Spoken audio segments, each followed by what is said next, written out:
তোমাদের জন্য যে টপিকটা নিয়ে এসেছি ইন্ডিয়ান কনস্টিটিউশন, এটা সিবিএসসি, আইসিএসসি এবং যে কোনো চাকরির পরীক্ষা এবং সাধারণ মানুষেরও জানা দরকার যে ইন্ডিয়ান কনস্টিটিউশনে কি আছে।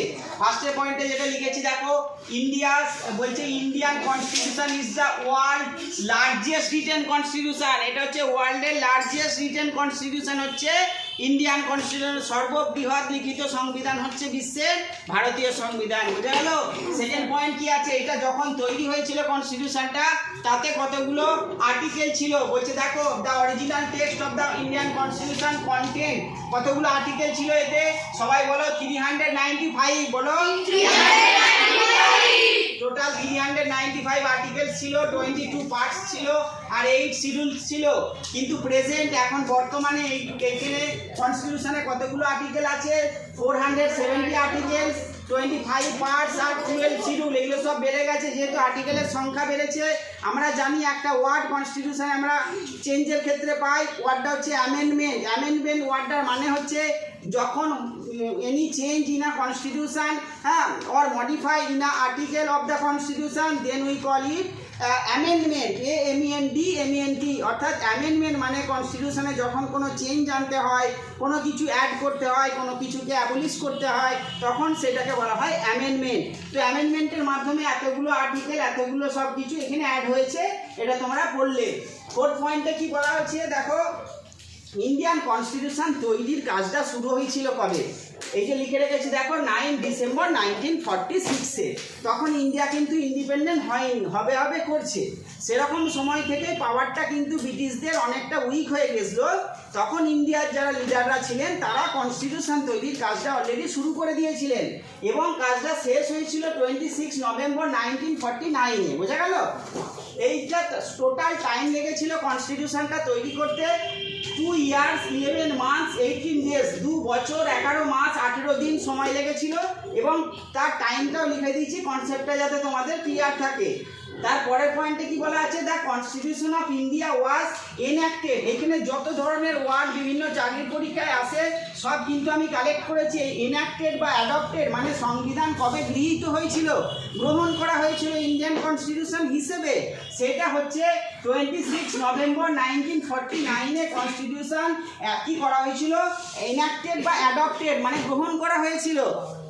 সেই জন্য এই 26 নভেম্বরটাকে কি ডে হিসেবে ধরা হয়? কনস্টিটিউশন ডে, ল ডে আর সংবিধান দিবস, ঠিক আছে, এই হিসেবে পালন করা হয়। এইখানে আমরা ডক্টর বি.আর. আম্বেদকরের কিছু মানে তার কাজ আমরা দেখব বা তার কি মানে এখানে রোল ছিল কনস্টিটিউশন তৈরিতে সেটা আমরা দেখব। তিনি ছিলেন এই যে ড্রাফটিং কমিটি তৈরি হয়েছিল 1947-এ, একটা ড্রাফটিং কমিটি তৈরি হয়েছিল, সেই কমিটির মেম্বার ছিলেন, ঠিক আছে। 1947 29 আগস্টে এই ড্রাফটিং কমিটি তৈরি হয়েছিল। এই ড্রাফটিং কমিটির তিনি চেয়ারম্যান ছিলেন, তিনি হেড ছিলেন। বোঝা গেল? He was the first law and justice minister of independent India.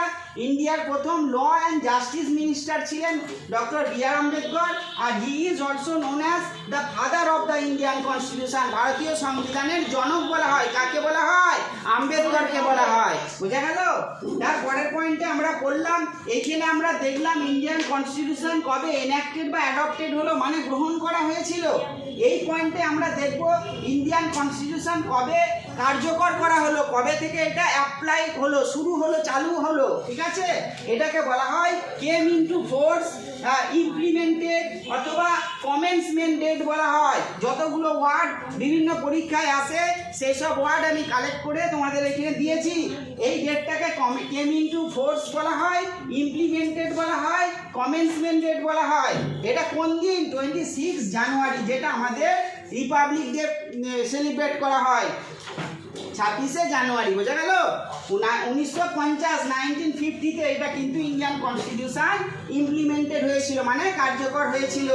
8 নম্বর পয়েন্টে আমরা পড়ব দ্য অ্যাসেম্বলি। যে অ্যাসেম্বলিটা কনস্টিটিউশন তৈরির কাজটা শুরু করেছিল, এই যে অ্যাসেম্বলি এই টাইমটায় কাজ করেছিল ঠিক আছে, তারা meet for the undivided India was have, তখন এই অ্যাসেম্বলির মেম্বার কত ছিল? যখন তারা সবাই মিলে কনস্টিটিউশন তৈরির কাজটা শুরু করলো, তখন এর মেম্বার কতজন ছিল আমরা জানবো। তখন এর মেম্বার ছিল 389 মেম্বার ছিল, তার মধ্যে 15 জন ছিল মহিলা। বোঝা গেল? তারপরে যখন কনস্টিটিউশন ফাইনাল তৈরি হয়ে গেল, তখন সিগনেচার করতে হবে। তো যারা মেম্বার ছিল, তখন কতজন মেম্বার কনস্টিটিউশনের সিগনেচার করেছিল আমরা জানবো। এত ইনফরমেশন তোমরা কোথাও পাবে না।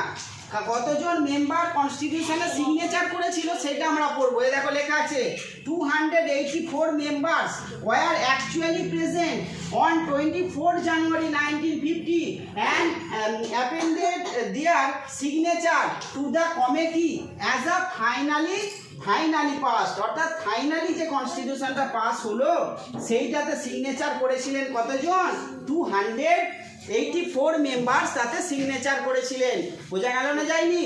এখানে একটা ইন্টারেস্টিং স্টোরি রয়েছে, ইনফরমেশন আছে।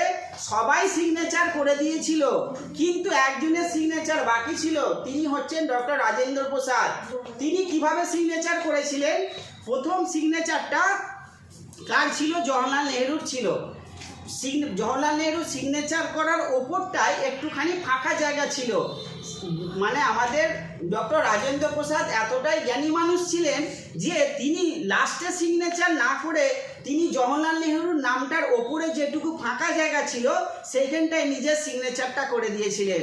ঠিক আছে, বোঝা গেল ব্যাপারটা? ডক্টর রাজেন্দ্র প্রসাদ, যিনি ইন্ডিয়ার ফার্স্ট প্রেসিডেন্ট ছিলেন, ভারতের প্রথম রাষ্ট্রপতি ছিলেন। বোঝা গেল?